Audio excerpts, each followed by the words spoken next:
I'm Dr. Sujatha Thyagarajan, Senior Consultant in Pediatrics and PICU at Aster Hospital, JP Nagar, Bangalore. Today, I want to talk about autism.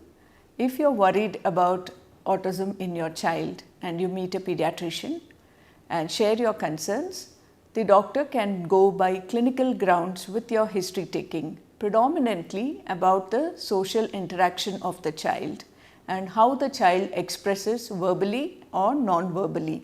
And through those clinical signs, predominantly autism is a pattern recognition and a clinical diagnosis. There are no need for any further investigations for making a diagnosis of autism. It's important that sometimes when the diagnosis is not very clear, or if the child, apart from social integration issues, has got other clinical features of, say, seizures, speech delay and developmental delay which may coexist, then they may refer to a neurologist and they may need an MRI scan. However, autism is a clinical diagnosis. It's about pattern recognition. It's about the pattern recognition from the parents and collaborating or corroborating that with the pediatrician to make a diagnosis. So, I understand many parents do get very upset when a diagnosis of autism is made.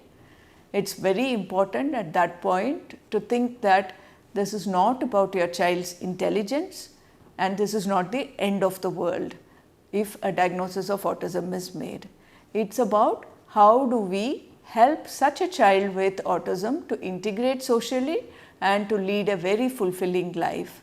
Every child has its own potentials and so does a child with autism. So, as a parent and as a society, we have a responsibility to make sure that we provide that very best even to the autistic child. So, when it comes to providing the support, behavioral therapy is the keystone of management. And for this, early intervention is recognized. The earlier we make a diagnosis, the earlier we can intervene with behavioral therapies.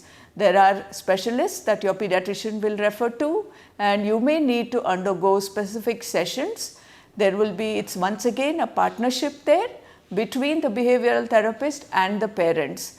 This is a joint teamwork to make sure that we help the child to perform to the best of their abilities. We've also found that a way of expression of these emotions is through art therapy. You may want to consider that so that the child learns how to navigate through his or her emotions through art. And that is also a way of making sure that they reach their potential. Can a child with autism attend regular school? Yes, it is possible. It all depends on the extent to which the social integration is an issue for the child, especially when they are in a high performing school. The child may be very good in understanding. He may not actually have any eye contact when the lessons are going on.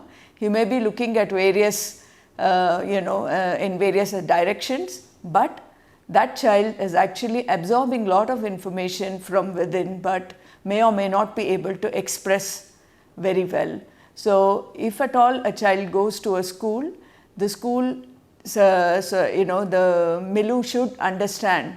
The environment should be supportive to such a child to express or to bring out their potentials to the best possible in these situations. So, the autism has gained a lot of awareness amongst the teaching fraternity as well as the parental community. So, in general, we look forward to working with you to make sure that on this World Autism Day, we take a pledge to support children and persons with autism to reach their full potential. Thank you.